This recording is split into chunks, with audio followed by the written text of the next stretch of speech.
Selamat pagi. Shalom. Yang mahasiswa baru coba angkat tangan. Ya, selamat datang di kampus kebanggaan kita, Universitas Papua.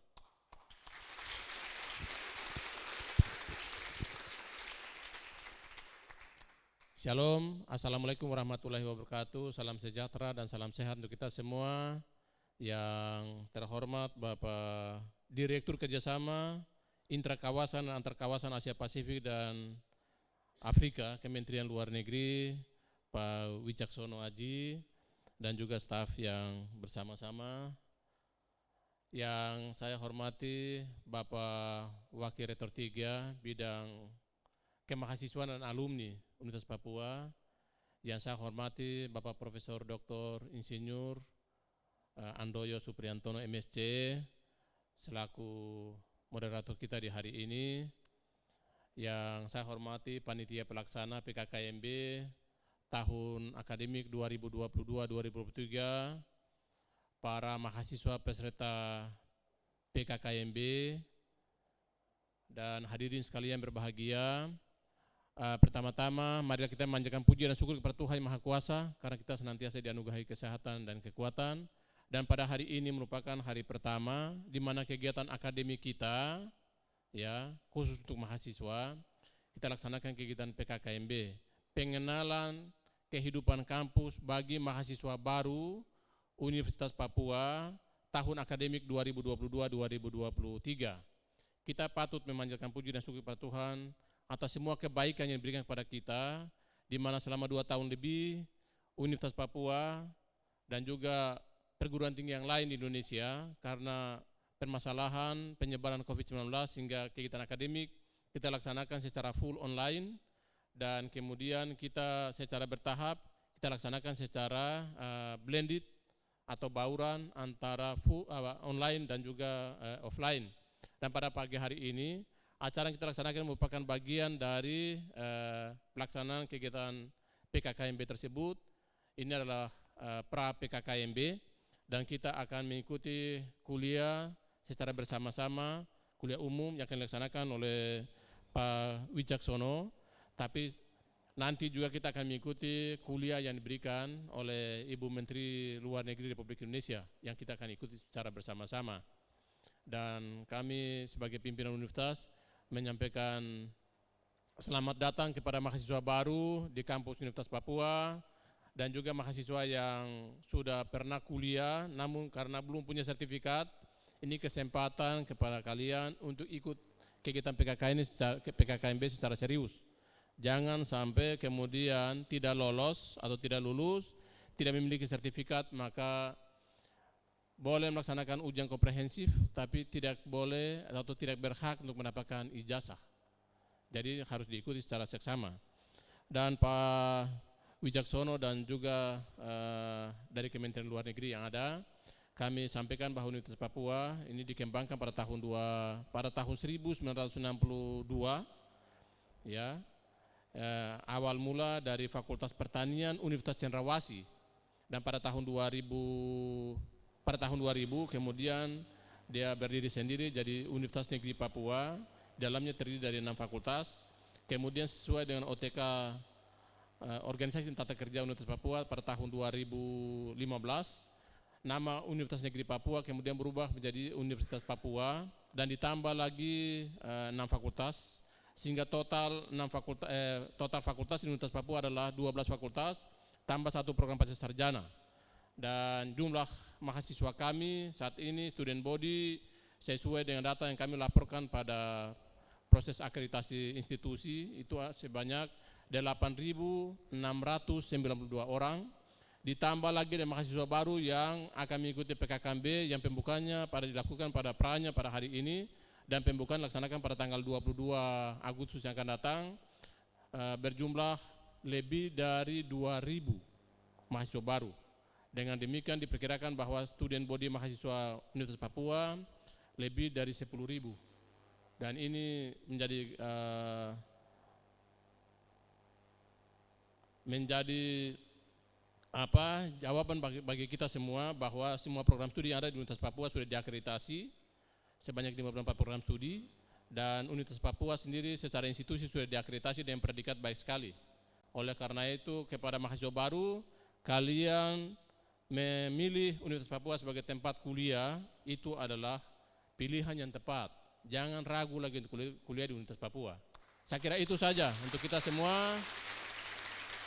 Kalian kuliah di kampus Universitas Papua sebagai kampus kebanggaan kalian, ya. Jadi Unipa adalah jawaban bagi pengembangan SDM di tanah Papua. Terima kasih, itu saya sampaikan untuk kita pada kesempatan ini sebagai pembukaan. Kiranya Tuhan yang Maha Baik akan senantiasa memberkati kita atas semua yang kita kerjakan. Para mahasiswa jangan kuliah sekedar-sekedar, dimulai dengan kegiatan PKKMB atau pra PKKMB yang dilakukan pada hari ini dan akan mengikutinya secara seksama selama 3 hari yang pembukaan dilaksanakan pada hari Senin yang akan datang tanggal 22 Agustus 2022. Kiranya Tuhan yang Maha Baik menolong dan memberkati kita semua. Sekian, terima kasih. Shalom, wassalamualaikum warahmatullahi wabarakatuh. Santi Om, Namo Buddhaya, salam kebajikan, salam sehat untuk kita semua. Sekian, terima kasih.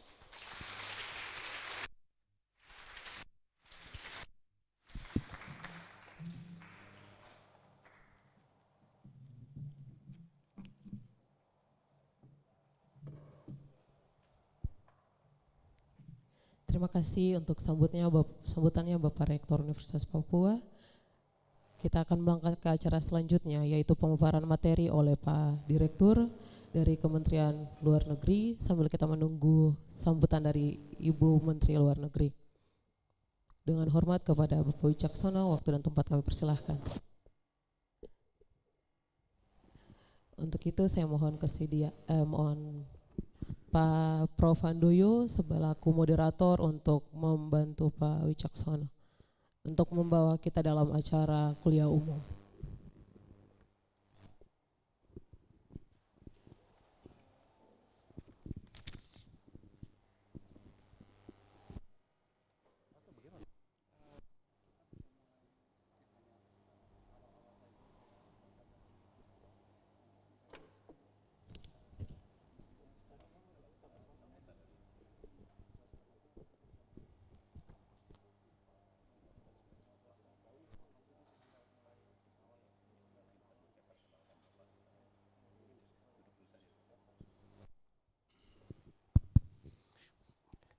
Terima kasih pembawa acara yang sudah memberikan waktu pada saya, yang terhormat Bapak Rektor Universitas Papua, yang saya hormati Wakil Rektor 3 Bidang Kemahasiswaan dan Alumni, yang saya hormati Direktur Kerjasama Intrakawasan dan Antarkawasan Asia Pasifik dan Afrika Kementerian Luar Negeri Republik Indonesia.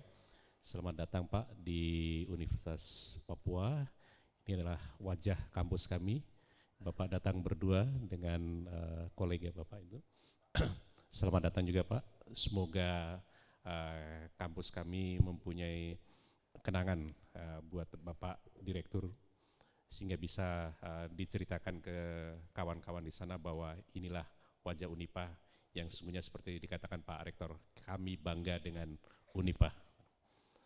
Yang saya hormati para dekan, para wakil dekan yang berkenan hadir pada pagi hari ini, yang saya sayangi, adik-adik mahasiswa, Anda sudah masuk di Universitas Papua, seperti kata Pak Rektor tadi, banggalah menjadi mahasiswa Universitas Papua, karena Universitas Papua di Provinsi Papua Barat adalah satu-satunya yang terakreditasi baik sekali. Anda boleh berbangga terkait dengan itu.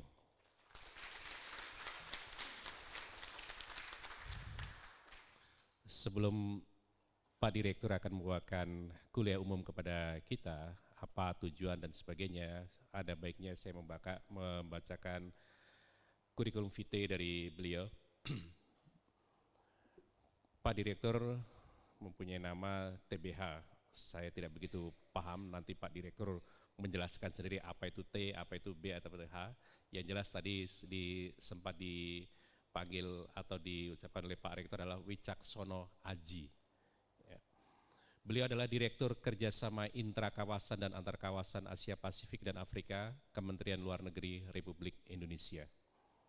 Lahir 14 Oktober 1967,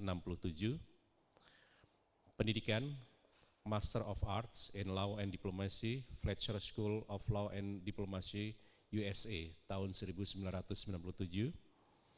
Hubungan Internasional dan Politik, Universitas Gadjah Mada, Indonesia, tahun 1990, Sekolah Dinas Luar Negeri tahun 1992, Sekolah Staf Dinas Luar Negeri 2004, Sekolah Staf dan Pimpinan Luar Negeri 2010, Short Course Diplomasi Klingendale tahun 2004. Karir, Agustus 2021 hingga sekarang adalah Direktur Kerjasama Intra Kawasan dan Antar Kawasan Asia Pasifik dan Afrika, Direktorat Jenderal Asia Pasifik dan Afrika. Februari 2018 hingga April 2021, Wakil Kepala Perwakilan Republik Indonesia, Kepala Kanselerai di PT RI atau KBRI Wina, Austria. Januari 2017 hingga Februari 2018, Direktur Eropa II, Direktur Jenderal Amerika dan Eropa. Pada saat yang bersamaan, beliau juga merangkap sebagai PLT, Direktur Amerika I, Kawasan Amerika Utara, Tengah, dan Karibia. Lalu juga merangkap sebagai PLT, Direktur Eropa III, Kawasan Eropa Timur dan Tenggara. Ini karir beliau sangat banyak ya, sejak 1997 hingga 2016. Ya mungkin ini sebagai pemacu adik-adik mahasiswa terutama, siapa tahu kedepannya akan menjadi seseorang seperti Pak Direktur ya. Karena beliau pada tahun 2014 hingga 2016 ini juga menjabat Direktur Eropa Tengah dan Timur, Direktorat Jenderal Amerika dan Eropa, merangkap sebagai PLT Direktur AMSELCAR, Kawasan Amerika Selatan dan Karibia. Lalu 2012-2014, Koordinator Fungsi Politik, Minister Konseler, KBRI Den Haag, Kerajaan Belanda. 2010 hingga 2012, Kasubdit untuk OKI dan GNB, Direktorat Jenderal Multilateral. 2009 hingga 2010, fungsional di Direktorat Keamanan Internasional dan Perlucutan Senjata, Direktorat Jenderal Multilateral. 2005 hingga 2009, fungsional politik, Perlucutan Senjata dan Keamanan Internasional, Sekretaris 1 dan Konselar RI, New York, Tim Delary untuk Dewan Keamanan PBB. 2003 hingga 2005, Kasubdit Perlucutan Senjata Pemusnah Massal, Direktorat Keamanan Internasional dan Perlucutan Senjata, Direktorat Jenderal Multilateral. Beliau juga menjabat sebagai fungsional konselar, Konsul Muda KJRI Osaka, Jepang. Lalu staf Satgas Persiapan Penentuan Jajak Pendapat di Timor Timur dan mengawali karirnya sebagai staf Subdit Dekolonisasi Direktorat Organisasi Internasional. Demikian banyak sekali karir beliau.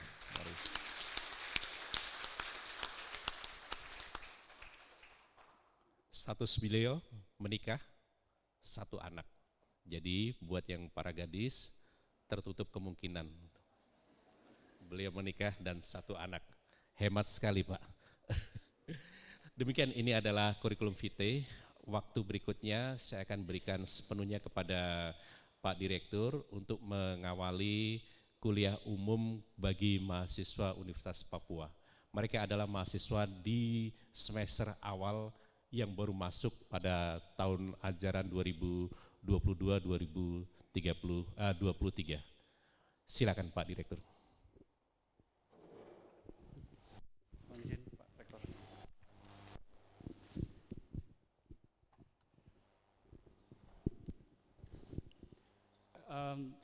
Mohon maaf Kak, saya hanya akan bicara selama 5 menit saja di awal ini.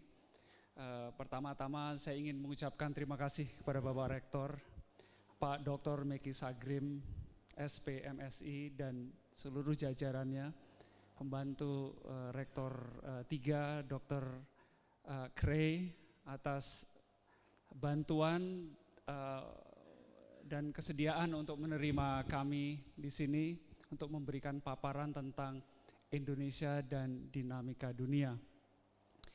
Kami hanya akan menyampaikan di awal ini adalah kesan yang begitu mendalam ketika tiba di Manokwari, kota yang sangat indah di tepi pantai. Siang kemarin kami dijamu oleh Pak Rektor di restoran di tepi pantai, menikmati papeda pertama kali bagi kami, dan kami sangat senang karena itu hal yang pantas untuk dikonsumsi oleh orang-orang yang ingin sehat. Dan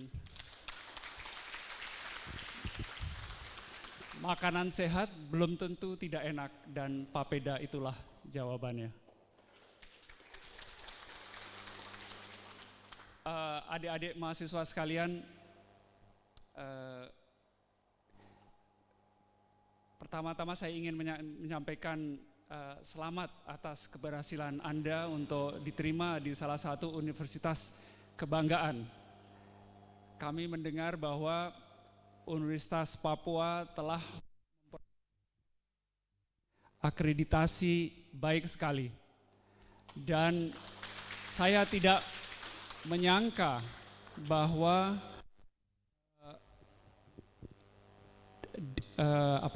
universitas yang jauh dari tempat tinggal saya bisa sedemikian maju di dalam pengelolaan governance dari universitas ini.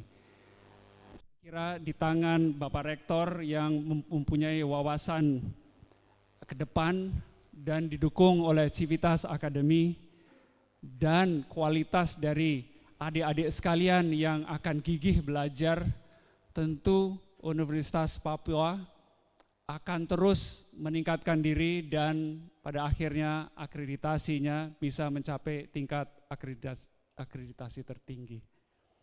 Jadi saya sangat ikut berbangga dengan Universitas Papua. Teman-teman sekalian, karena waktu sudah dekat dengan sambutan dari Ibu Menteri Luar Negeri, saya akan akhiri sambutan awal ini. Marilah kita sama-sama menyimak pesan-pesan dari Ibu Menteri Luar Negeri, Ibu Retno Marsudi. Terima kasih, shalom, sampai jumpa sesudah Ibu Menlu. Terima kasih.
Ya, baik para mahasiswa yang kami cintai, para pimpinan yang telah hadir, barangkali tim IT bisa memutarkan video profil Unipa sambil kita menunggu Ibu Menteri. Silakan.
Baik,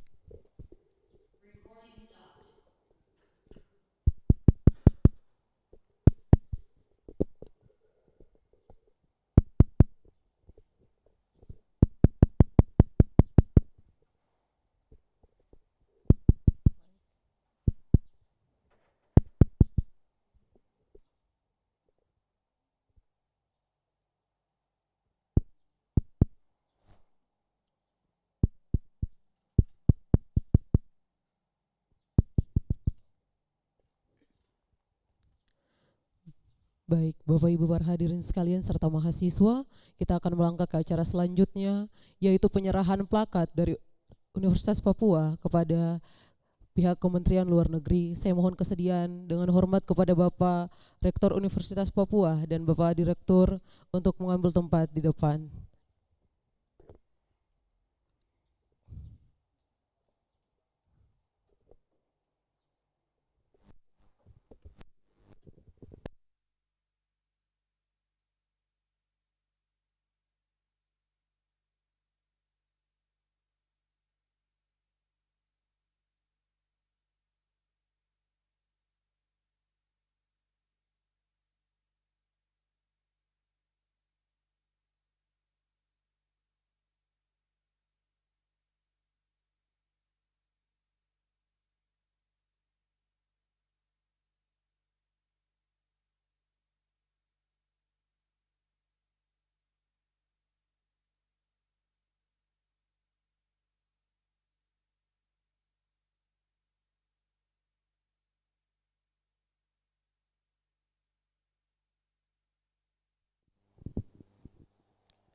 Ini adalah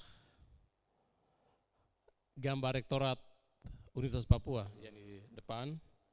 Sini tertulis Universitas Papua Manokwari, ilmu untuk kemanusiaan. Moto kami diambil dari bahasa Latin, saya kira Pak lebih paham dari saya, dari kata pro humanitate scientia, ilmu untuk kemanusiaan. Jadi para mahasiswa sekalian, terutama mahasiswa baru, kalian sudah harus familiar dengan moto ini. Ilmu untuk kemanusiaan atau pro humanitatis scientia. Kalau kalian mau ingin supaya bisa berbuah bagi orang banyak, berusahalah belajar menimba ilmu sebanyak-banyaknya. Dengan ilmu yang banyak, kalian akan menjadi sumber untuk memanusiakan orang lain. Kiranya Pak Direktur ini akan ada di Bapak punya kantor. Ini orang akan tahu bahwa siapa pun berkunjung ke sana, sampaikan bahwa berarti dari Kementerian Luar Negeri pernah ada berkunjung ke sini, baru bisa mendapatkan ini.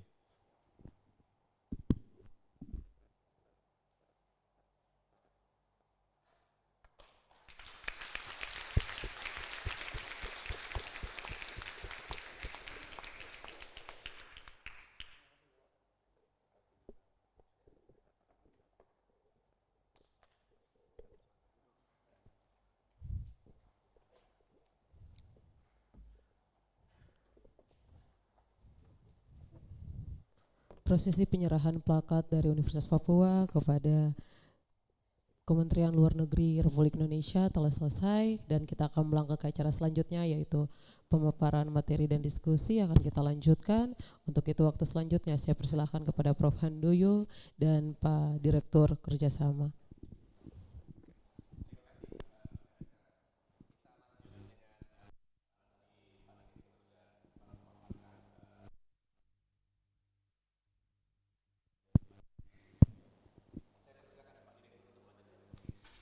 Terima kasih Pak Handoko tadi atas pengantarnya. Sekali lagi yang terhormat Bapak Rektor, Bapak Wakil Rektor kalau beliau hadir, juga para Kepala Biro Universitas Papua, para dekan atau Direktur Pasca Sarjana, Kepala LP2M dan Kepala LP3M, para Wakil Dekan 3, dan para guru besar. Shalom. Assalamualaikum warahmatullahi wabarakatuh. Salam sejahtera bagi kita semua. Om Swastiastu, nama budaya dan salam kebajikan. Sebuah kehormatan untuk kami untuk dapat bertatap muka dengan teman-teman dari Unipa, para mahasiswa tercinta. Seperti yang disampaikan oleh Ibu Menteri Luar Negeri, hari ini Kemlu merayakan ulang tahunnya yang ke-77, tepat 2 hari setelah bangsa Indonesia merayakan kemerdekaannya yang ke-77 juga. Di hari jadi tahun ini, Kemlu mengadakan kuliah umum secara serentak di 37 wilayah di Indonesia yang merepresentasikan 37 provinsi kita. Kesempatan bertemu dengan Anda sekalian para mahasiswa, ya kesempatan bertemu dengan para mahasiswa di seluruh Indonesia adalah kesempatan yang sangat-sangat berharga. Saya sendiri sangat bangga bisa berdiri di hadapan masa depan Indonesia. Karena kalian adalah masa depan negara kita, bangsa kita. Kalian semua akan menjadi pemimpin bangsa ini pada tahun 2045, saat Indonesia merayakan 1 abad kemerdekaannya. Pada tahun itu, 2045, Indonesia diproyeksikan menjadi negara ekonomi terbesar keempat dunia dengan pendapatan per kapita sekitar $29.300 Amerika Serikat. Pada saat bersamaan kita juga memiliki bonus demografi, usia produktif yang mencapai 64% dari keseluruhan jumlah populasi Indonesia yang hampir mendekati 300 juta jiwa. Pada tahun 2045 juga, Indonesia akan menjadi salah satu pasar terbesar di dunia dengan kualitas SDM yang produktif, yang inovatif, dan memiliki daya saing yang tinggi. Itulah era emas Indonesia. Di tahun itu, usia teman-teman saya prediksi, teman-teman mahasiswa ya, kira-kira 35 tahun, 40 tahun begitu ya, adalah usia yang produktif, yang merupakan titik awal dari puncak karir teman-teman. Bapak Presiden Joko Widodo sendiri mengatakan, di tangan pemuda negara ini akan maju. Saya percaya bahwa teman-teman akan memiliki peran penting dalam membangun Indonesia yang kita cintai ini. Indonesia yang maju dan bermartabat. Para mahasiswa dan sivitas akademik Universitas Papua yang saya banggakan, sebagaimana telah disampaikan oleh Ibu Menteri Luar Negeri di awal pengantar tadi, tantangan dunia saat ini sangat kompleks. Kita semua menghadapi berbagai macam krisis global pada saat yang bersamaan. Lebih dari 2,5 tahun kita berjuang melawan COVID-19. Belum selesainya pandemi, kemudian perang Ukraina terjadi. Perang tersebut berpotensi mengakibatkan krisis pangan, krisis energi, dan juga krisis keuangan. Pada saat yang bersamaan, ancaman perubahan iklim nyata di hadapan kita semua. Untuk itu, untuk negara kepulauan kecil, ancaman perubahan iklim adalah masalah keberlanjutan hidup negara tersebut. Tidak ada satu negara pun betapa besarnya, betapa kayanya, betapa majunya akan dapat mengatasi berbagai masalah global, krisis global tersebut sendiri. Semangat kolaborasi, semangat kerjasama global ya seharusnya semakin tebal. Namun sayangnya yang kita saksikan justru sebaliknya. Kita melihat bahwa persaingan di antara negara-negara besar itu semakin menajam. Anda tentu mengamati. Kemudian ada me first policy yang mengedepankan semata-mata negaranya saja semakin menguat. Terdapat defisit kepercayaan di antara negara-negara. Sangat kental kita rasakan juga sebagai diplomat. Di dalam hal tata kelola global ini dilakukan oleh Perserikatan Bangsa-Bangsa, kita melihat bahwa fungsi tersebut juga semakin berkurang, tidak berfungsi dengan baik. Di kawasan kita, di kawasan Samudra Pasifik dan Samudra Hindia berlokasi, juga merasakan simptom-simptom gejala yang sama, ya, rivalitas atau persaingan kekuatan-kekuatan dunia semakin tajam di kawasan kita, terasa sekali. Kita juga melihat adanya potensi konflik di kawasan ini, seperti di Laut Tiongkok Selatan, seputaran Taiwan, juga di Semenanjung Korea. Apabila situasi tersebut tidak dikelola dengan baik, bukan tidak mungkin konflik bisa juga menyebar ke kawasan kita, ke pintu gerbang kita. Kita bisa bayangkan nilai, sebagai contoh ya, nilai perdagangan Indonesia dengan beberapa negara di Asia Timur, negara-negara tetangga kita, seperti Tiongkok, Korea Selatan, dan Jepang, adalah 177 miliar dolar.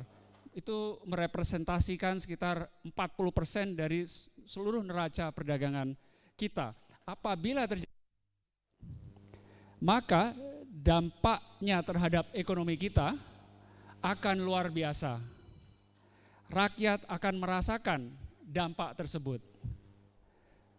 Jadi intinya bahwa stabilitas, keamanan, dan perdamaian di kawasan Indo-Pasifik, Samudra Hindia dan Samudra Pasifik adalah juga menjadi kepentingan nasional Indonesia yang mendasar. Teman-teman sekalian, Bapak Rektor, dalam situasi seperti ini, prinsip politik luar negeri bebas aktif yang tadi disebutkan oleh Bu Menlu ya, dan menjadi dasar dari politik itu semakin relevan. Jadi kompetisi yang semakin menajam, kebebasan untuk menentukan sikap itu merupakan suatu kualitas yang sangat mahal harganya. Kita tidak harus dan tidak akan mengikatkan diri, makanya kita Indonesia tidak harus dan tidak akan mengikatkan diri pada salah satu kekuatan manapun. Ya. Prinsip politik bebas aktif memberikan keleluasaan bagi Indonesia untuk berani mengatakan iya atau tidak kepada siapapun. Sebenarnya yang menjadi kiblat dari sikap kita hanyalah kepentingan nasional Indonesia. Semua negara akan memahami sikap kita tidak akan ada yang tersinggung, bahkan sebaliknya mereka menghormati apabila kita teguh berprinsip. Itulah mengapa Indonesia selalu dihargai dan dihormati karena selalu memegang prinsip dan tidak bisa didikte ataupun dipaksakan ataupun dipaksa. Nah, di tengah dinamika dunia yang semakin berkubu-kubu ini dan saling mengisolir, mengucilkan, kita akan tetap berdiri tegak lurus, menjadi bagian dari solusi permasalahan dunia. Kedepannya prinsip politik bebas aktif akan terus kita pertahankan dalam memperjuangkan kepentingan nasional dan mengarungi dunia yang semakin tidak menentu.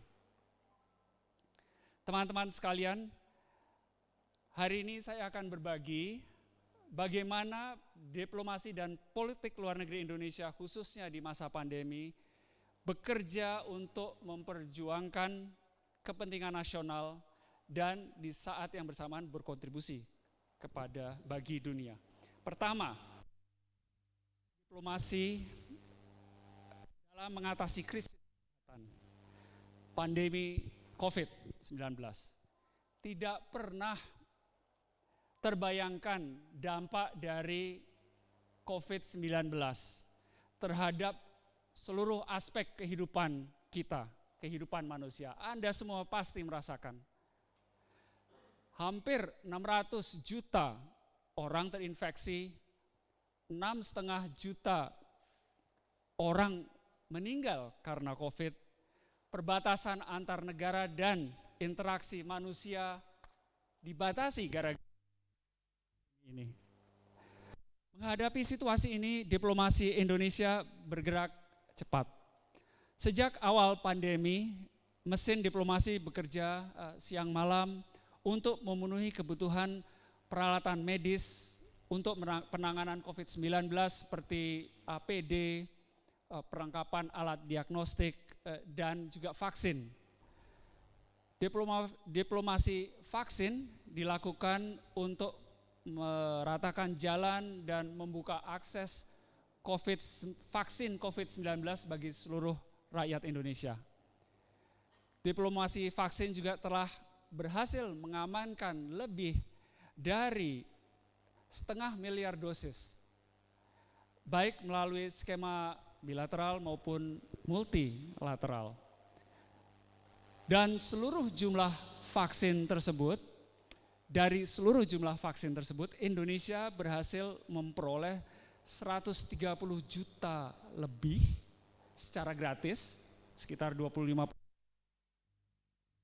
Di saat yang bersama, Menteri Luar Negeri Ibu Retno Marsudi juga merupakan ketua di dalam suatu forum internasional yang namanya COVAX, engagement group, yang senantiasa terus menyuarakan pentingnya akses vaksin.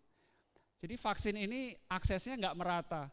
Negara-negara maju dapat banyak, negara-negara berkembang sulit mendapatkan aksesnya. Tapi Indonesia menyuarakan agar akses ini bisa dinikmati oleh semakin banyak negara, terutama negara-negara berkembang seperti kita.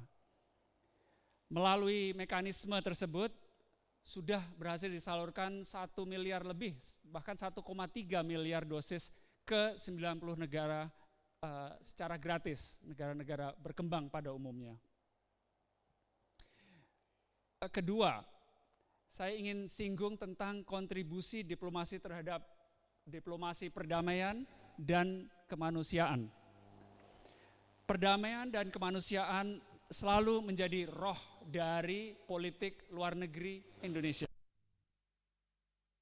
Indonesia terus berkontribusi aktif dalam membantu rakyat Afghanistan, mendorong juga perdamaian di Ukraina, serta untuk mengembalikan demokrasi di Myanmar. Kemampuan yang ada, Indonesia memberikan kontribusi kemanusiaan kepada Afghanistan Indonesia mengintensifkan komunikasi dengan para ulama, antar ulama, termasuk dalam kerangka organisasi konferensi Islam, adalah organisasi Islam dunia. Dan kita terus memperjuangkan hak-hak perempuan di Afghanistan yang sangat disayangkan mulai dikebiri. Indonesia juga tidak tinggal diam dengan konflik di Ukraina. Teman-teman mengikuti konflik di Ukraina?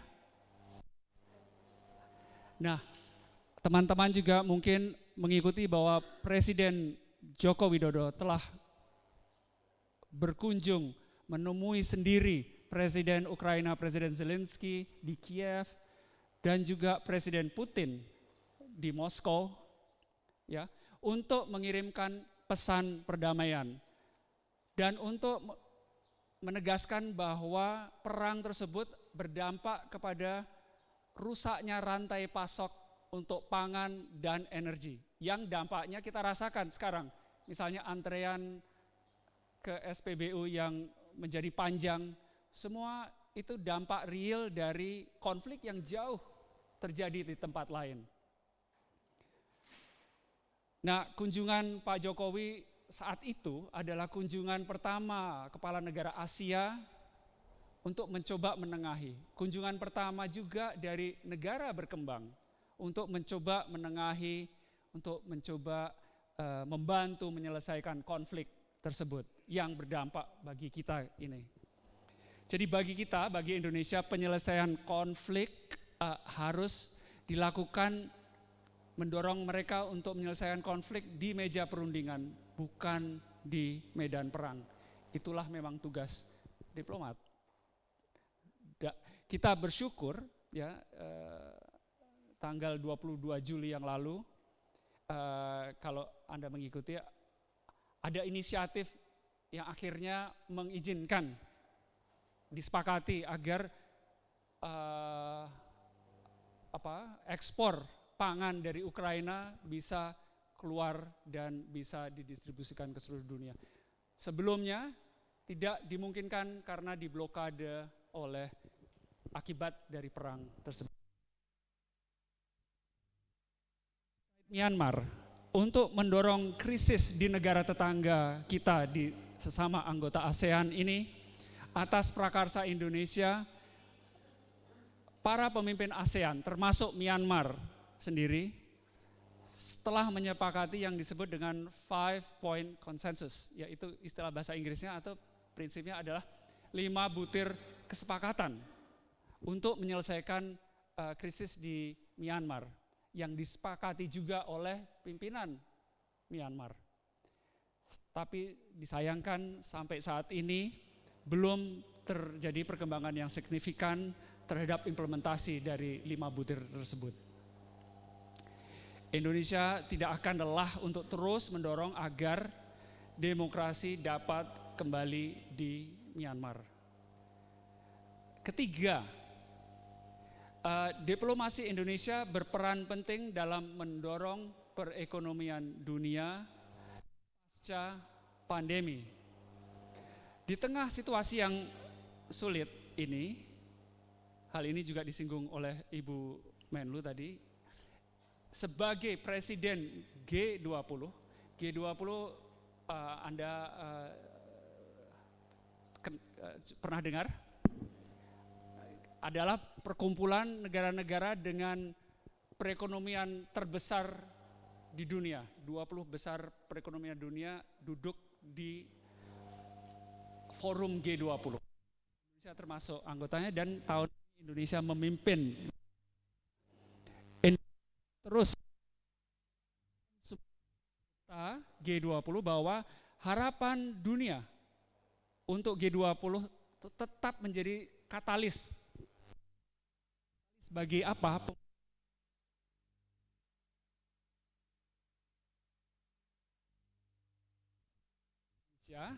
Di G20 juga sangat besar.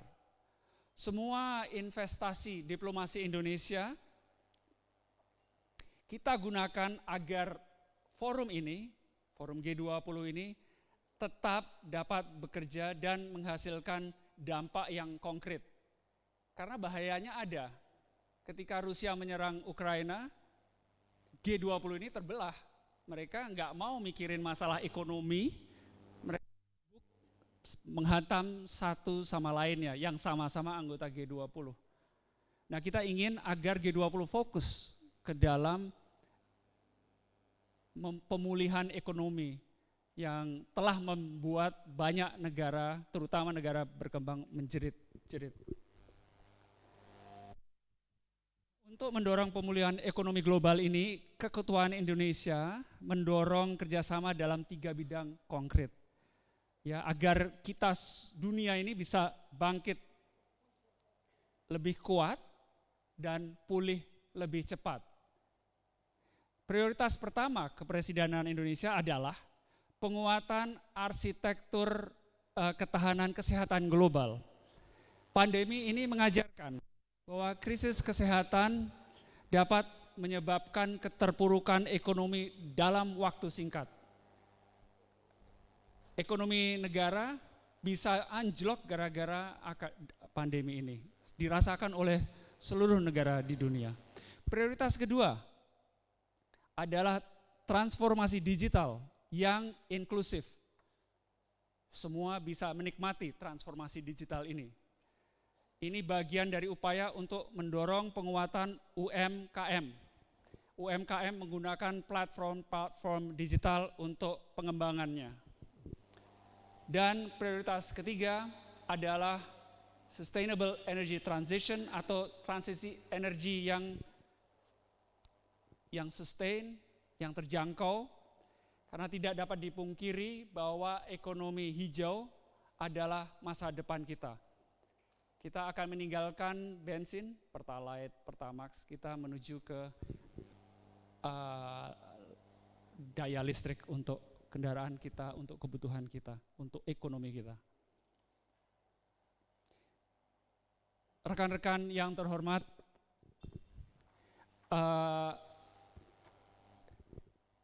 perlu di dunia ini Indonesia memiliki kerjasama secara multilateral dan regional. Terkait tadi dengan G20, adik-adik sekalian juga menikmati atau merasakan peran keketuaan Indonesia saat ada pertemuan Y20, bagian dari G20. Kalau G20 itu pemerintah, kalau Y20 adalah Youth 20, di mana para pemuda dari 20 negara besar ini berkumpul untuk bisa menyumbangkan pikirannya. Dan salah satu pertemuannya dilakukan di kota ini, Pak, di SMA Taruna Nusantara ya, di Manokwari. Saya kira teman-teman dari Unipa atau lulusan Unipa juga banyak terlibat di sini, saya diceritakan oleh Pak Rektor. Artinya bahwa kegiatan-kegiatan kepresidenan Indonesia ini turut disokong oleh kontribusi dari seluruh aspek masyarakat Indonesia dari Sabang sampai Merauke termasuk dari Manokwari. Nah, teman-teman sekalian, sedikit tentang kegiatan Kemlu yang dekat dengan kawasan ini. Kita di Kemlu bekerja di dalam forum multilateral. Forum multilateral adalah forum dengan 190 negara di PBB. Di situ Indonesia berperan dalam pembentukan norma dan hukum internasional. Bisa dilanjutkan slide-nya. Kemudian jadi ada banyak sekali tuh organisasi internasional yang kita menjadi anggota, kita menjadi pengamat, termasuk di wilayah yang dekat dengan kita. Ya. Ada forum regional, forum kawasan, itu membantu di dalam perlindungan lingkungan, pelatihan di berbagai bidang dan juga merupakan jembatan untuk saling tukar pengalaman dari negara-negara anggotanya. Nah, saya ingin mengutip satu saja dari organisasi tersebut, yaitu ada yang namanya CTICFF. Ya, itu ya, lupakanlah namanya panjang, tapi pada intinya merupakan organisasi yang saya kira dekat dengan kita di Papua Barat ini karena wilayah kerja organisasi regional ini dan juga isu yang dibahas oleh organisasi ini itu dekat dengan Papua Barat, yaitu ada pemberdayaan masyarakat pesisir, perlindungan lingkungan biota laut, terumbu karang, menghadapi overfishing dan seterusnya. Indonesia adalah pendiri organisasi ini dan juga sekretariat dari organisasi ini ada di Indonesia. Organisasi ini melibatkan beberapa negara-negara yang sharing wilayah laut atau seascape di sekitar kita, yaitu dengan Malaysia, dengan Filipina, dengan Papua Nugini, dengan Solomon Island dan dengan Timur Leste. Kawasan bentang samudra anggota dari organisasi ini dipenuhi oleh sumber daya hayati yang perlu dilindungi, khususnya tadi ada overfishing atau terumbu karang, bleaching terumbu karang yang tentu dapat mengganggu kesehatan biota alami dan keberlangsungan hidup masyarakat di wilayah pesisir seperti di Papua Barat ini. Nah, teman-teman sekalian, semua hal-hal di atas hanya contoh ya, contoh dari apa yang diplomasi Indonesia bisa terus lakukan selama ini. Saya ingin juga men-share dengan teman-teman bahwa Kementerian Luar Negeri Indonesia berisi orang-orang digawangi, diawaki oleh manusia-manusia Indonesia dari berbagai daerah, dari Sabang hingga Merauke. Khusus untuk teman-teman dari kawasan Papua Barat, itu kita punya senior saya banyak berkiprah di Kementerian Luar Negeri seperti Ibu Fences Suebu yang sekarang adalah dubes kita di Selandia Baru. Kemudian beberapa waktu lalu Pak Filemon Arobaya merupakan dubes kita di Chile, juga Pak Michael Manufandu adalah duta besar luar biasa berkuasa Indonesia untuk Kolombia. Itu para senior kami.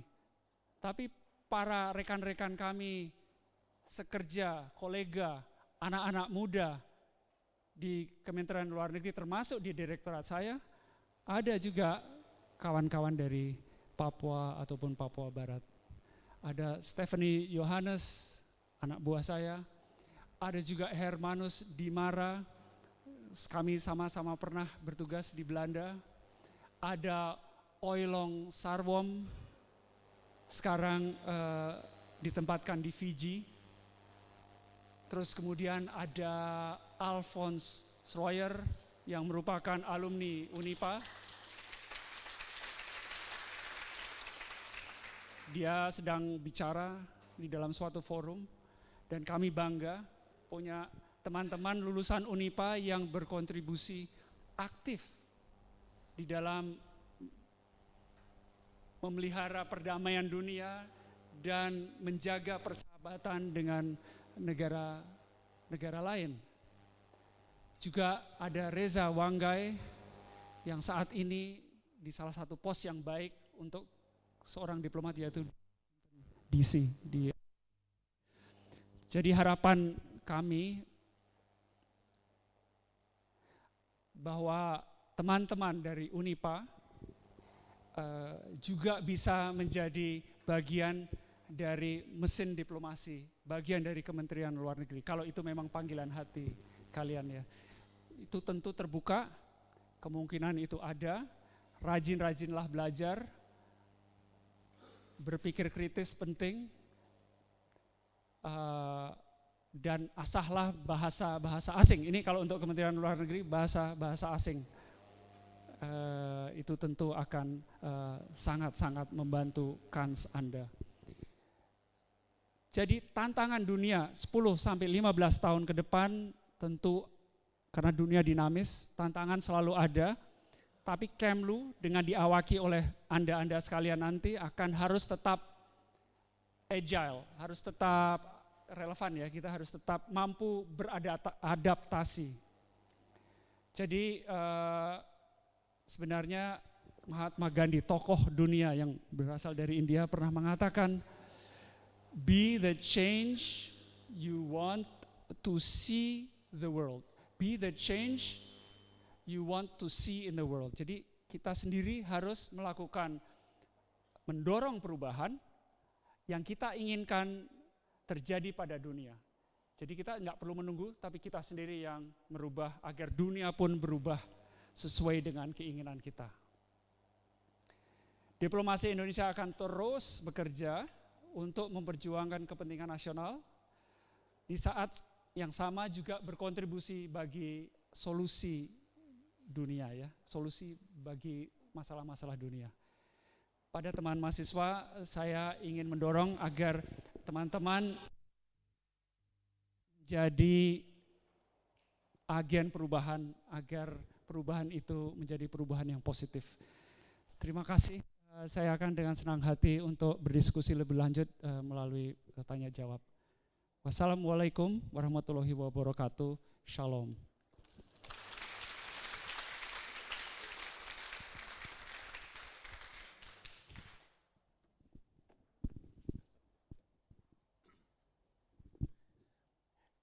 Terima kasih Pak Direktur yang sudah memaparkan bagaimana diplomasi Indonesia di kancah dunia, bagaimana kontribusi Indonesia di masa pandemi COVID-19 ya, bagaimana penyaluran vaksin, lalu diplomasi perdamaian dan kemanusiaan di 3 negara, terutama Afghanistan, Ukraina dan Myanmar, lalu Indonesia sebagai presidensial untuk G20 ya pada tahun 2022 ini. Lalu juga bagaimana kerjasama regional, itu semua adalah diplomasi dari Kementerian Luar Negeri kita ini. Para mahasiswa, kuliah umum pada pagi hari ini yang disampaikan oleh Bapak Wicaksono sebagai direktur, ini merupakan pra-PKKMB ya, yang akan dimulai nanti pada hari Senin. Anda semua akan mengikuti kegiatan PKKMB tersebut ini. Oleh karena itu, kita diberi kesempatan ya, saya dan Anda semua untuk berdiskusi terkait dengan diplomasi Indonesia atau politik luar negeri kita ini. Saya akan membagi menjadi beberapa termin. Termin pertama saya khususkan kepada mahasiswa untuk mengajukan pertanyaan-pertanyaan kepada narasumber kita. Ibu Ketura, mohon untuk mic-nya diberikan kepada mahasiswa yang nanti akan bertanya. 2 di sebelah kiri saya, 2 di sebelah kanan saya. Silakan mahasiswa. Tunjuk jari. Ya, 2 sudah di sebelah kanan, di sebelah kiri saya. 1 lagi silakan. Perempuan. Baik, kalau memang belum tidak mengundang banyak apa, ini sudah 1, di sini ada 3 tadi ya. 1, 2, ya, Nona itu yang baju ini. Nanti tolong sebut nama dari program studi apa. Anda sudah tahu ketika masuk di Unipa di program studi apa. Silakan Ibu Ketura untuk memandu untuk mic-nya itu. Di sebelah kanan, silakan dari Nona paling belakang dulu itu. Ya, itu.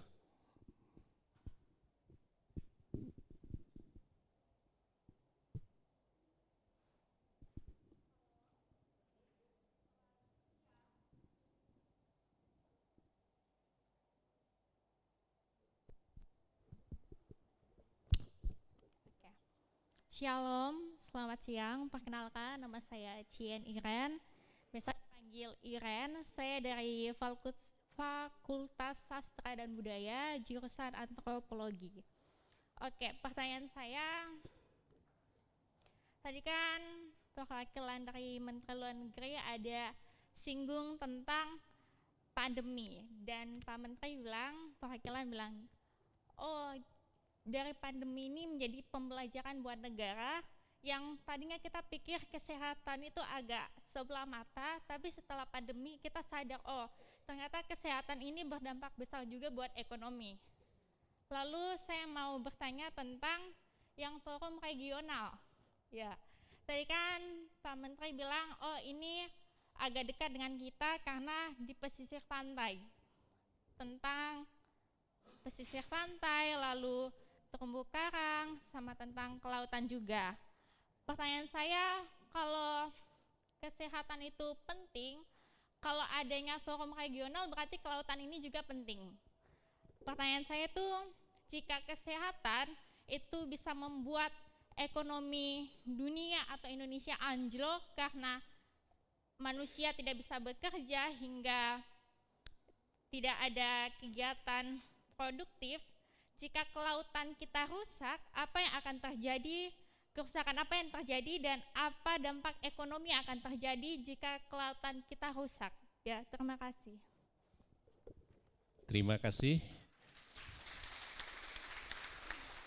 Berikutnya, Nona baju hijau tadi di sudut sini. Ya.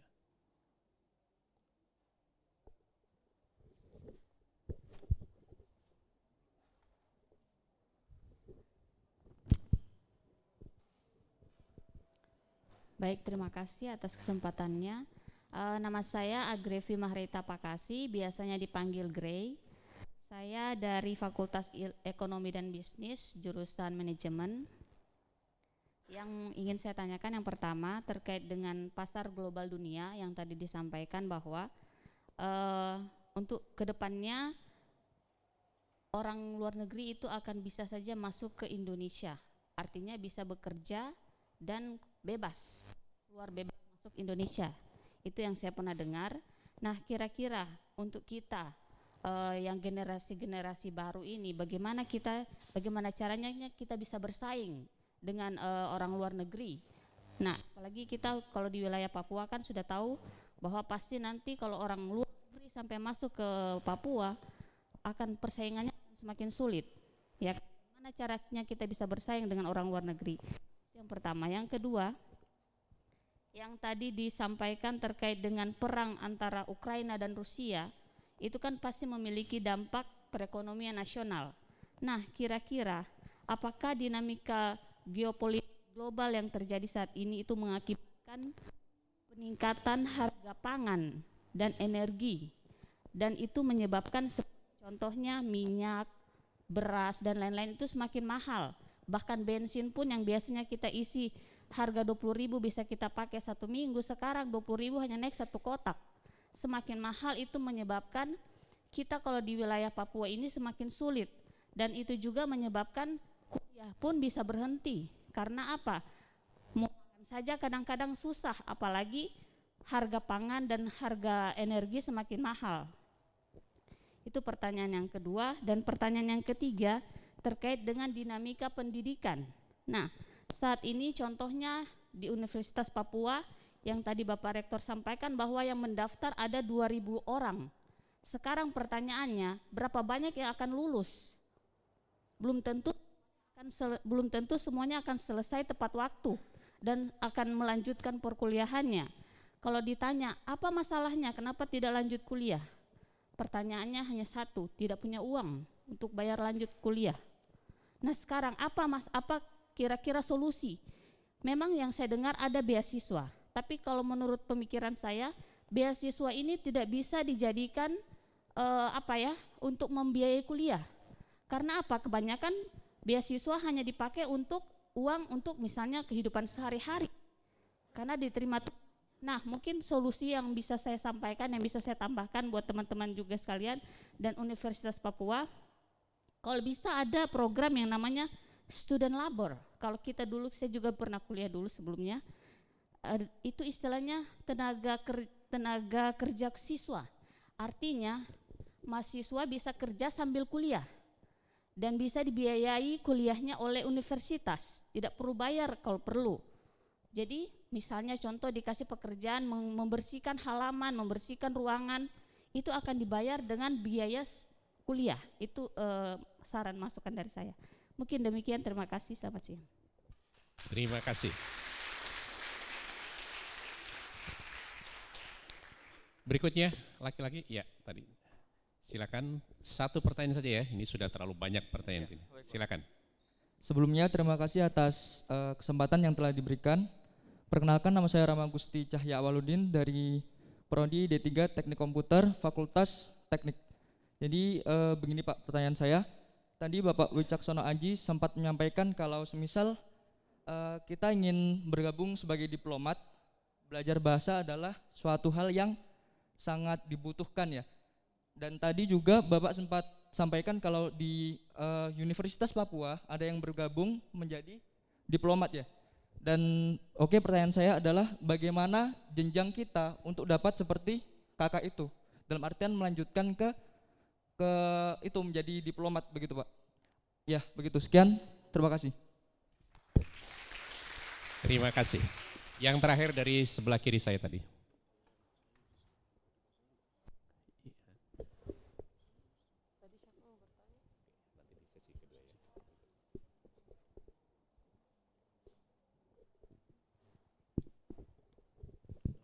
Selamat siang Pak, perkenalkan nama saya Beni Serkubiari dari Fakultas Kedokteran, Prodi Pendidikan Kedokteran. Saya ingin bertanya Pak, soal yang berarti Bapak singgung soal Global Health Architecture dan juga ini Digital Transformation. Pas sekarang ini kan sudah memasuki zaman ini 4.0 di mana kita sudah ini menguasai internet dan juga ini komunikasi melalui internet pada setiap hari. Yang saya ingin tanyakan itu soal Global Health Architecture di Indonesia. Kan seperti contohnya itu kayak Halodoc, di mana kita bisa ini menghubungi ini kedokteran dan juga ini mendapat akses medis Pak. Kalau di Indonesia sendiri bagaimana Pak? Ada perkembangannya atau? Dan saya ingin juga menyatakan soal ini digital transformation, di mana kita harus ini bergerak di bidang digital dan juga yang seperti yang pertanyaan pertama itu di mana peduli soal kesehatan yang ditanyakan oleh Ibu tadi. Sekian dan terima kasih Pak. Terima kasih. Saya berharap Pak Direktur sudah merekam pertanyaan-pertanyaan dari 4 mahasiswa kita ini. Saya persilakan Pak Direktur untuk menanggapinya. Terima kasih adik-adik sekalian atas pertanyaan-pertanyaannya. Sebagian besar pertanyaan ditujukan kepada saya, tapi ada pertanyaan yang mungkin lebih dikuasai oleh Bapak Rektor. Nanti mungkin Pak Rektor akan juga memberi jawaban. Kepada Iren, kalau nggak salah yang dari jurusan antropologi, ditanyakan kira-kira apa dampaknya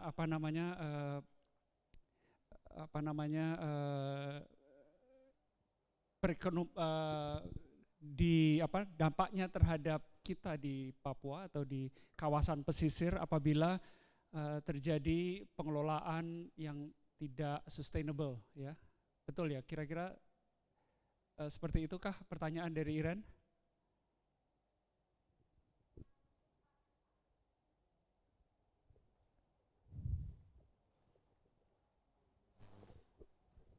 Iya, pertanyaannya jika dari kesehatan yang tidak pernah kita duga bisa merusak ekonomi, Iya. lalu Bapak pernah singgung forum regional tentang kelautan. Bagaimana dengan jika kelautan kita rusak, bukan cuma di kawasan Papua juga, kawasan Indonesia, bahkan kawasan dunia. Jika kelautan kita rusak, apa yang akan terjadi dan bagaimana dengan dampak ekonomi kita nantinya? Terima kasih. Memang semua hal yang sedang kita jalankan, kita harus selalu ingat bahwa pengelolaannya harus dilakukan supaya sustainable, supaya berkelanjutan. Juga di dalam mengelola sumber daya alam, sumber daya laut kita harus mengelolanya secara baik agar bisa dinikmati oleh generasi berikutnya. Jadi sangatlah tidak bijak misalnya menggunakan teknologi-teknologi yang walaupun mampu menjaring banyak sumber kekayaan laut dengan sekali upaya gitu ya, namun bisa merusak biota alam atau bisa merusak lingkungan laut. Karena dengan rusaknya lingkungan tersebut, upaya laut untuk memproduksi bahan-bahan yang bisa kita nikmati juga akan berkurang.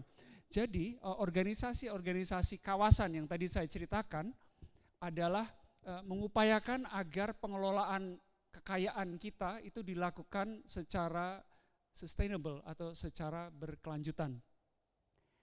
Hal seperti itu, pengelolaan yang berkelanjutan itu adalah menjadi dasar bagi kita untuk mengembangkan ekonomi kita ya. Maksudnya dunia itu sekarang sedang melihat bagaimana supaya kita bisa terus-menerus memberi makan bagi populasi yang semakin besar, tapi tidak merusak lingkungan.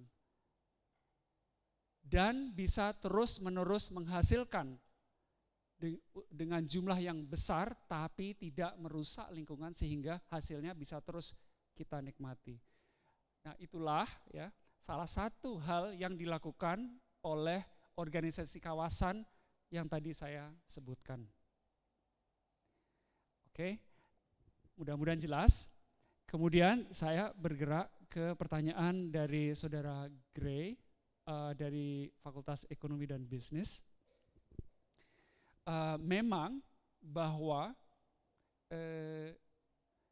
dengan adanya free trade arrangement, dengan perjanjian baik bilateral maupun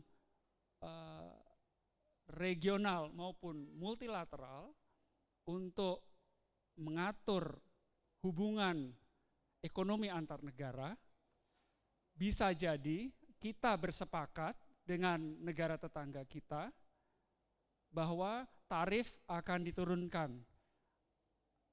Kita bersepakat agar hambatan-hambatan perdagangan akan diturunkan atau ditiadakan. Kita bersepakat bahwa pergerakan barang dari satu negara ke negara lain akan semudah pergerakan antar provinsi.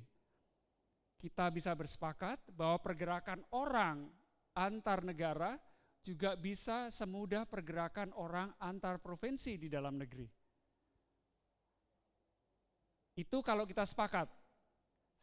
Apabila kita sepakat, maka kita bisa beranjak ke negara lain tanpa visa. Ya. Orang lain bisa datang ke negeri kita tanpa izin, tanpa visa. Jadi seolah-olah mereka bergerak seperti di dalam negeri. Dalam kondisi demikian, apabila kita sepakat, catatannya adalah apabila negara kita sepakat, maka kesempatan itu berlaku timbal balik. Katakanlah ya, Papua Nugini dengan Indonesia sepakat bahwa bisa saling pindah dengan mudahnya, bisa saling mencari kerja di Jayapura, bisa juga di Port Moresby. Orang Indonesia ke Port Moresby gampang, orang Papua Nugini ke Jakarta bisa mudah mencari pekerja. Dalam kondisi seperti itu memang apabila itu nanti kita putuskan demikian, kita setuju demikian, sebelumnya prasyaratnya adalah bahwa kapasitas SDM Indonesia juga sudah harus siap, sehingga siap untuk bersaing apabila kita sepakat untuk mengizinkan hal seperti itu terjadi. Kalau kita menilai belum siap, kita tidak akan setuju untuk mau mengizinkan tenaga kerja asing untuk seenaknya bekerja di Indonesia. Oleh karena itu, penting bagi kita untuk meningkatkan daya saing kita. Dan kuncinya adalah di pendidikan. Dan di Unipa ini, pendidikan yang baik bisa Anda peroleh. Jadi giat-giatlah belajar agar kita tidak kalah bersaing. Kemudian, dia nanya 3 pertanyaan ya, Gray. Tadi ada tentang perang Ukraina. Saya sepakat sekali dengan Anda, Gray, bahwa perang di Ukraina, walaupun jauh sekali jaraknya dari Indonesia, tapi dampaknya terasa sekali. Tidak bisa dipungkiri bahwa keseharian kita seperti antrean yang saya lihat hari ini dan mungkin kemarin juga dan mungkin beberapa hari mendatang akan terjadi untuk isi bensin. Itu akibat dari harga BBM yang melambung tinggi yang berdampak seperti yang Anda bilang, berdampak kepada harga lainnya dan seterusnya. Itu bukan terjadi karena salah pengelolaan di dalam negeri, tidak. Itu terjadi karena dampak perang yang jauh dari kita. Jadi jangan sepelekan kejadian dimanapun di dunia ini itu bisa berdampak kepada kita. Oleh karena itu betapa pentingnya kita itu mengikuti perkembangan dunia, bukan hanya perkembangan di daerah masing-masing, itu penting tentu, tapi harus ada juga orang yang mengamati perkembangan dunia karena itu pasti berdampak kepada negara manapun. Karena apa? Karena dunia semakin kecil, itulah yang disebut globalisasi. Kira-kira demikian. Nah, dinamika pendidikan nanti kami serahkan kepada Bapak Rektor, tapi izinkanlah kami meneruskan beberapa pertanyaan yang lain. Anda dari Fakultas Teknik ya, Pak C, siapa namanya? Rahman. Tampaknya orang teknik ingin masuk Kemlu. Apakah terbuka untuk itu? Pada umumnya yang masuk ke Kemlu adalah yang berasal dari jurusan-jurusan sosial, ekonomi, hukum. Tapi pada saat-saat tertentu kami membuka untuk mahasiswa-mahasiswa dari fakultas-fakultas non yang saya sebutkan termasuk fakultas teknik. Karena di dalam diplomasi ada banyak sekali organisasi-organisasi yang spesifik. Ada organisasi yang mengatur tentang lalu lintas udara, tentang cuaca. Semua harus diawaki oleh orang-orang Indonesia juga. Kalau mereka punya kapasitas teknik yang baik, mereka bisa menjadi diplomat yang unggul di dalam organisasi-organisasi seperti itu mewakili Indonesia. Nah, itu kadang-kadang terbuka untuk jurusan-jurusan seperti Anda itu di Kemlu. Walaupun pada umumnya jurusan-jurusan yang diterima adalah dari latar belakang sosial, bahasa, ekonomi, politik, hukum. Ya. Kemudian Saudara Pak C. Beni menanyakan tentang arsitektur kesehatan global. Yang saya maksud atau yang kita maksudkan dengan arsitektur kesehatan global adalah di organisasi internasional yang menangani masalah kesehatan itu namanya WHO ya, World Health Organization, dan di situ dibahas tentang bagaimana apabila terjadi letusan pandemi di suatu negara dan apakah bisa berdampak kepada dunia, menyebar ke negara-negara lain. Dan dunia harus punya kemampuan sebagai dunia ya, bukan sebagai negara per negara, harus punya kemampuan untuk mengendalikan agar endemi atau pandemi itu bisa terkontain atau bisa tertangani dan tidak menyebar luas. Oleh karena itu perlu adanya arsitektur yang bisa menangani itu dengan secara efektif. Antara lain adalah kemampuan dunia untuk memproduksi penangkalnya, vaksin, obat-obatan, alat-alat kesehatan yang pasti diperlukan oleh negara manapun ketika harus menangani munculnya suatu wabah. Nah, arsitektur itu sementara ini didominasi oleh produsen dari negara-negara maju, sehingga akses kepada teknologi, obat, vaksin untuk kita negara berkembang itu lebih sedikit atau sulit. Kita ingin agar arsitektur itu atau bangunan itu menjadi setara sehingga negara-negara di belahan dunia selatan atau negara berkembang punya kemampuan yang sama untuk menghadapi wabah apabila muncul di negaranya. Kira-kira arsitekturnya itu yang kami maksud, yang perlu dibenahi yang saat ini masih condong menguntungkan negara maju, kira-kira begitu. Nah, Halodoc Digital Transformasi adalah sesuatu yang kita dorong karena dengan digitalisasi pelayanan kesehatan itu lebih menjangkau. Mungkin sebagian juga sudah merasakan manfaat dari digitalisasi pelayanan kesehatan.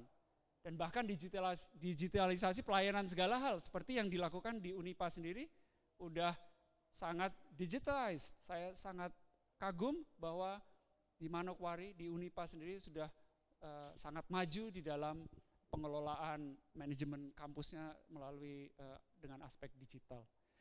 Demikian, mudah-mudahan cukup membantu. Kalau masih kurang nanti bisa kita bahas secara sambil ngobrol-ngobrol nanti. Sementara saya kembalikan ke Bapak Rektor. Terima kasih.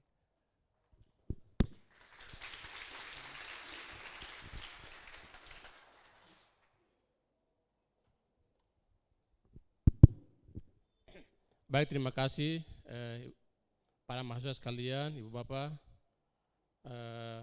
Karena suara adzan di masjid sudah bunyi, saya hanya butuh waktu tidak sampai 10 menit untuk ada beberapa hal yang saya perlu sampaikan untuk kita terkait dengan pertanyaan dari para mahasiswa.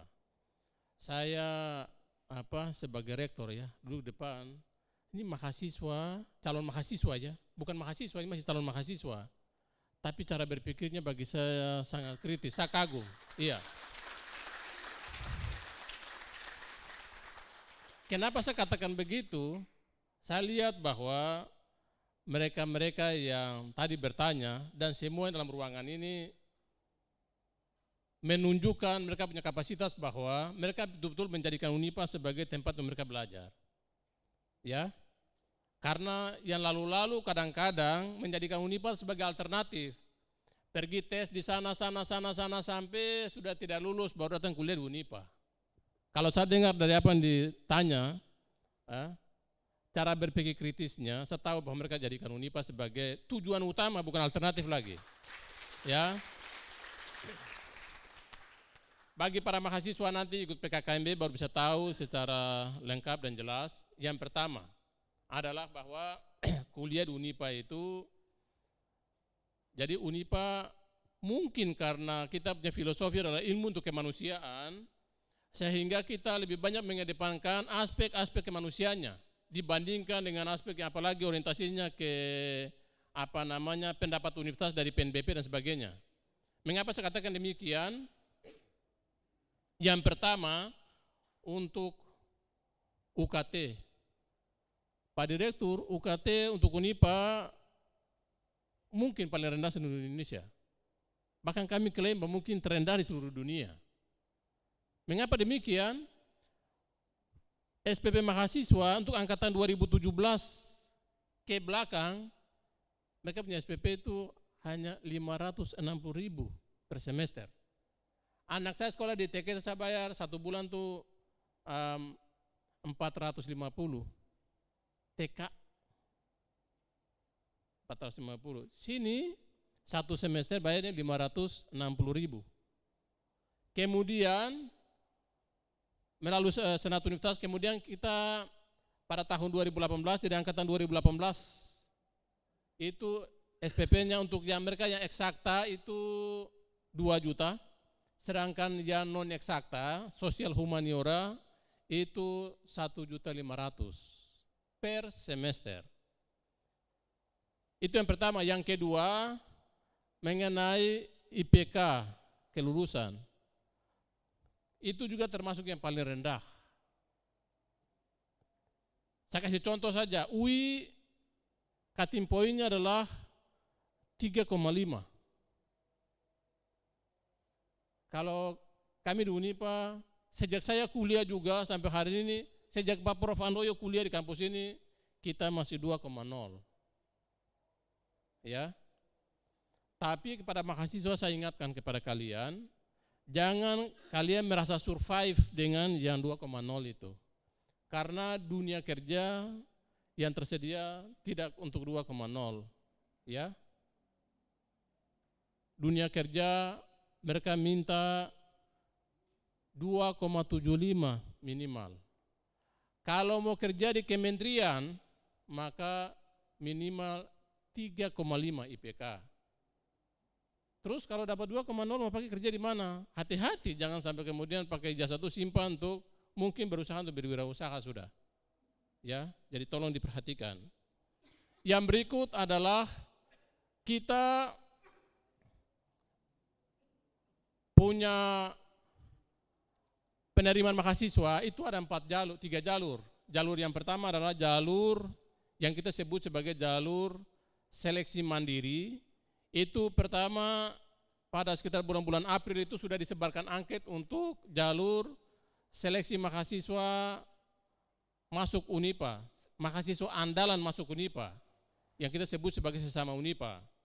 Kemudian yang kedua adalah seleksi nasional, itu adalah SNMPTN, seleksi nasional masuk perguruan tinggi negeri.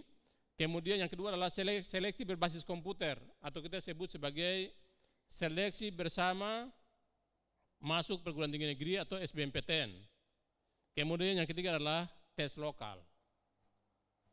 Dari kita di UNIPA sendiri, kuota kita untuk yang SNMPTN, SBMPTN itu masing-masing 30%.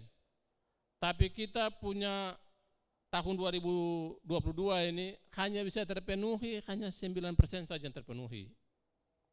Ya, oleh karena itu dengan hasil yang kita sudah dapat, akreditasi yang sudah baik, kemudian akreditasi institusi sendiri, ini kesempatan kepada kita untuk menggelorakan UNIPA ke seluruh pelosok Indonesia, supaya mereka jadikan UNIPA sebagai sasaran mereka.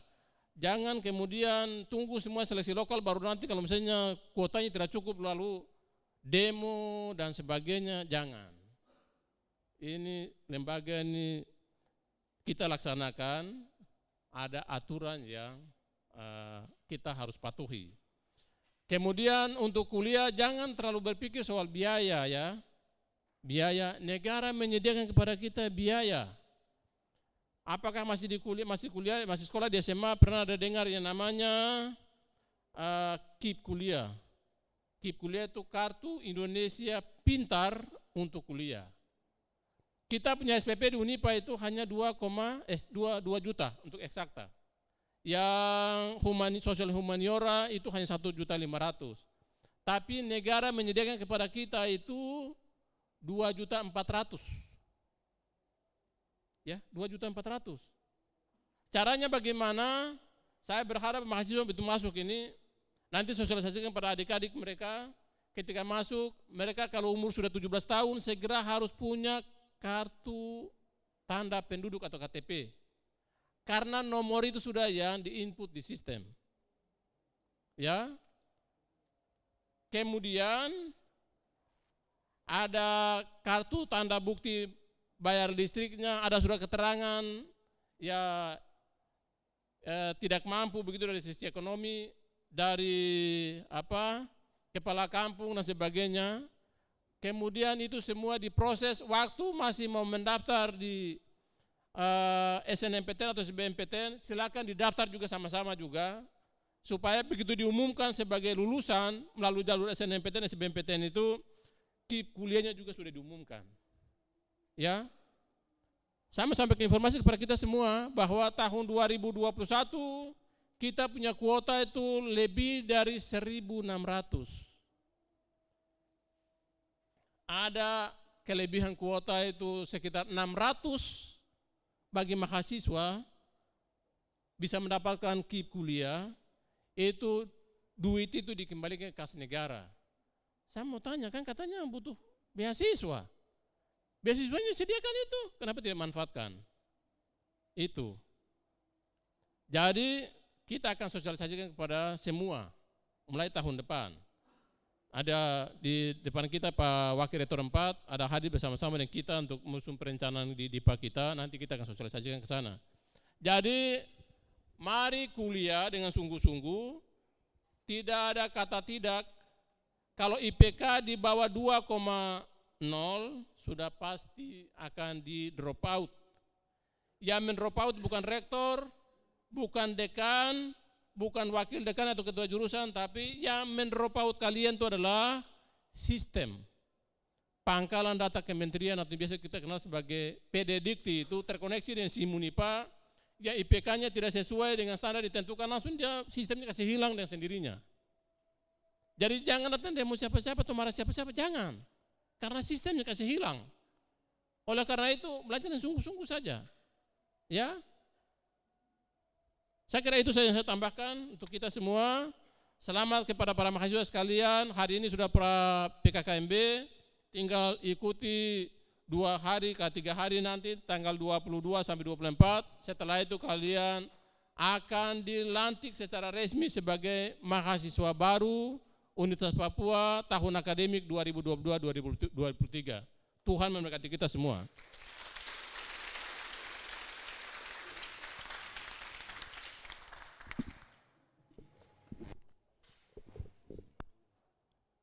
Terima kasih Pak Direktur dan Pak Rektor yang sudah memberikan jawaban, penjelasan kepada calon mahasiswa Universitas Papua.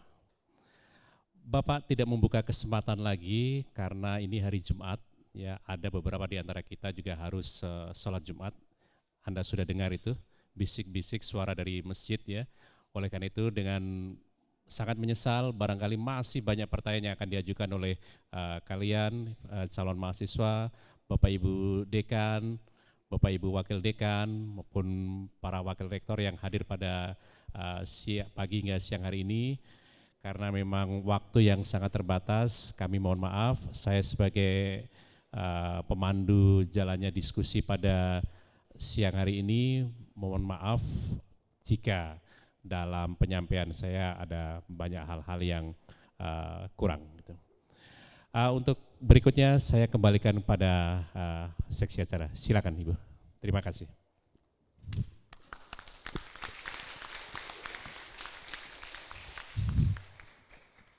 Baik, terima kasih Prof. Handoyo yang bertindak selaku moderator atau pemandu seksi diskusi kita di saat siang hari ini. Sekali lagi saya mengucapkan terima kasih kepada Bapak Direktur Kerjasama Intrakawasan dan Antarkawasan Asia Pasifik dan Afrika, Kementerian Luar Negeri Republik Indonesia atas materi yang luar biasa yang telah diberikan kepada kami semua di Universitas Papua. Saya juga mengucapkan terima kasih kesediaannya Pak Rektor Universitas Papua yang telah bersama-sama dengan kami hingga saat siang hari ini. Terima kasih juga kepada para rektor, para wakil rektor, para kepala biro, para dekan, para wakil dekan, serta para guru besar yang telah bersama-sama dengan kami hingga siang hari ini. Kami juga mengucapkan terima kasih kepada Prof. Handoyo yang telah membantu kita dalam sesi diskusi. Untuk itu kita akan ada pada sesi foto bersama sebelum kita mengakhiri acara kita di saat siang hari ini. Saya mohon kesediaan dari Bapak Direktur, Pak Rektor, Pak WR3 dan Pak Prof. Handoyo, kita akan foto bersama dan Bapak Ibu para pimpinan yang ada mengambil tempat di depan untuk kita foto bersama.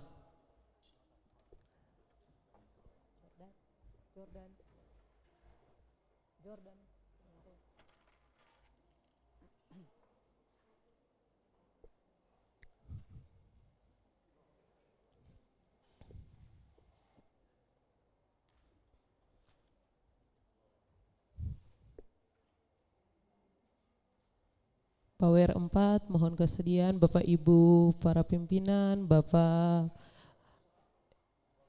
Pak Prof, para guru besar yang ada, silakan.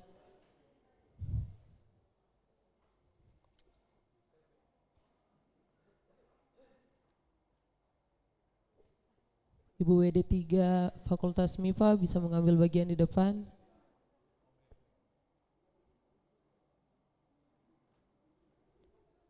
Ibu WD3 Fakultas Teknik Pertambangan dan Perminyakan bisa mengambil tempat di depan.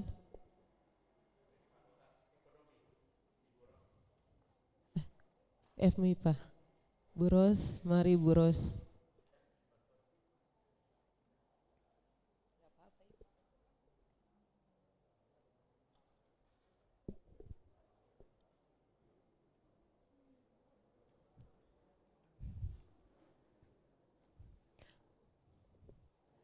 Kameramen siap, Bapak Ibu mohon izin.